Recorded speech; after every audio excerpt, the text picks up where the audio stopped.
यूं तो बिहार में विधानसभा का चुनाव 2025 में होने वाला है, लेकिन एनडीए के अंदर ही अब सीटों को लेकर आपसी खींचतान प्रारंभ हो चुकी है। नमस्कार, मेरा नाम अनूप नारायण सिंह है और आप सच टॉक के डिजिटल प्लेटफॉर्म को देख रहे हैं।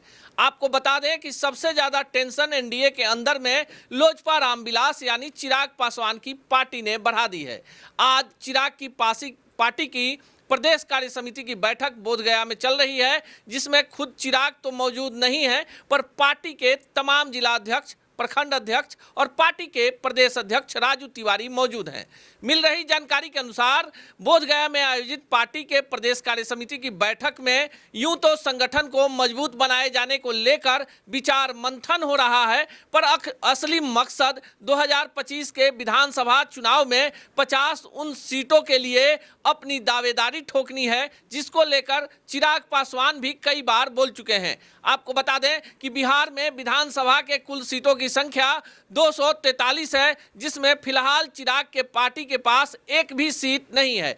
2020 के विधानसभा चुनाव में चिराग पासवान ने अकेले ही एनडीए और महागठबंधन के खिलाफ ताल ठोक दिया था और उनके एक विधायक राजकुमार सिंह चुनाव जीतकर बेगूसराय से आए थे।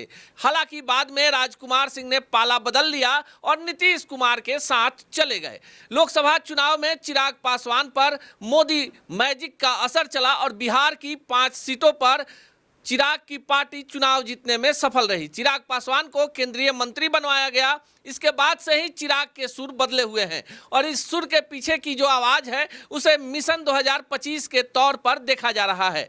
आरक्षण का मुद्दा हो या बिहार में कानून व्यवस्था की स्थिति का मुद्दा, चिराग हमेशा एनडीए के पार्टी लाइन के खिलाफ ही जाते हुए दिख रहे हैं। इसी बीच एक खबर आई कि चिराग के पार्टी में बड़ी टूट हो सकती है। हालांकि चिराग हर एक मौके पर अपने पार्टी के तमाम सांसदों को लेकर खड़े नजर आते हैं, लेकिन बोधगया में चल रही पार्टी के प्रदेश कार्य समिति की बैठक में एक बात तो साफ हो गई कि चिराग ने एनडीए की टेंशन बढ़ा दी है। वो कौन सी सीटें होंगी जिन पर चिराग की पार्टी चुनावी तैयारी में लगेगी, इसका भी खुलासा इस खबर में हम आपको कर देते हैं। जमुई, जहां से चिराग पासवान के पार्टी के सांसद हैं, साथ ही साथ खगड़िया, वैशाली, समस्तीपुर और हाजीपुर सुरक्षित, ये वो लोकसभा क्षेत्र हैं जहां चिराग का प्रभाव है और ऐसे में 30 सीटें तो यहीं हो जाती है। पर एनडीए के घटक दलों की बात करें तो इन 5 लोकसभा क्षेत्रों के अंतर्गत आने वाली 30 विधानसभा सीटों में से चिराग को अधिकतम 5 से 6 सीटें ही मिल सकती है।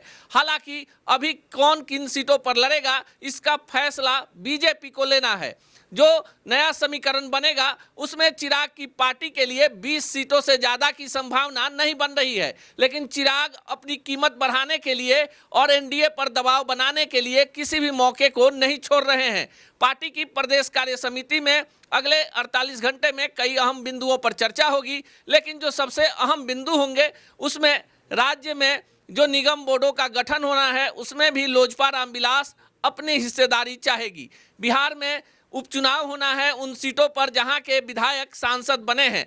लोजपा रामविलास एक सीट उपचुनाव में भी चाहती है, जो फिलहाल उसे मिलती हुई नहीं दिख रही है। दूसरी तरफ चिराग के चाचा पशुपति पारस की भी सक्रियता इन दिनों एनडीए में बढ़ गई है। प्रेशर पॉलिटिक्स को कम करने के लिए बीजेपी पशुपति पारस को आगे करने की जुगाड़ में लगी हुई है। जो खबर मिल रही है उसके अनुसार बिहार में नए मंत्रिमंडल का विस्तार होगा, यानी जो 6 सीटें खाली हैं उनमें एक सीट पर प्रिंस पासवान को एडजस्ट किया जा सकता है।